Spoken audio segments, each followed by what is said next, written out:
ഭക്ഷണത്തിൽ നിർബന്ധമായിട്ടും പാവയ്ക്ക ഉൾപ്പെടുത്തണം. മാത്രമല്ല നമ്മുടെ ശരീരത്തിന് നൽകാൻ വൈറ്റമിൻ എ നൽകാൻ കഴിവുള്ള ഏറ്റവും മികച്ച ഒരു പച്ചക്കറിയാണ്. നമ്മൾ ഒരു കപ്പ് പാവയ്ക്ക എടുത്തു കഴിഞ്ഞാൽ അതിനകത്ത് ഏകദേശം നമ്മുടെ ശരീരത്തിന് ആവശ്യമുള്ളതിൻ്റെ 44 മുതൽ 45% വരെ വൈറ്റമിൻ എ അടങ്ങിയിട്ടുണ്ട്. കൂടാതെ 46% വൈറ്റമിൻ സിയും അടങ്ങിയിട്ടുണ്ട്. അതായത് വൈറ്റമിൻ സിയുടെ ഗുണങ്ങൾ നിങ്ങൾക്കറിയാമല്ലോ, നമ്മുടെ രോഗപ്രതിരോധ ശേഷിക്ക് ഏറ്റവും പ്രധാനമാണ്. മാത്രമല്ല ഇവയ്ക്കകത്ത് ഫോലേറ്റ്സ് ധാരാളം അടങ്ങിയിട്ടുണ്ട്. നമുക്ക് രക്തം ഉണ്ടാകുന്നതിന് ഉന്മേഷത്തിനെല്ലാം ആവശ്യമാണ്. ഇതിനകത്ത് പ്രധാനമായിട്ട് 2 തരം ആന്റി ഓക്സിഡൻസ് അടങ്ങിയിട്ടുണ്ട്.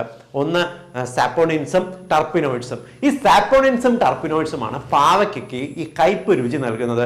അതുകൊണ്ട് തന്നെ നിങ്ങൾ മനസ്സിലാക്കുക, ഈ പാവയ്ക്കയുടെ കയ്പ് രുചി എങ്ങനെയെങ്കിലും മാറ്റിയിട്ട് ആൾക്കാർ കഴിക്കാൻ നോക്കിക്കഴിഞ്ഞാൽ പാവയ്ക്കയുടെ ഏറ്റവും പ്രധാനപ്പെട്ട ഈ ആന്റി ഓക്സിഡൻസ് നമ്മുടെ ശരീരത്തിന് കിട്ടാതെ പോകും. പലരും വിനാഗിരിക്കകത്തൊക്കെ ഇട്ട് പാവയ്ക്ക കയ്പ് രുചി മാറ്റിയിട്ട് കഴിക്കാൻ ശ്രമിക്കാറുണ്ട്. ഇനി അങ്ങനെ ചെയ്യരുത്. പാവയ്ക്കയുടെ കയ്പ്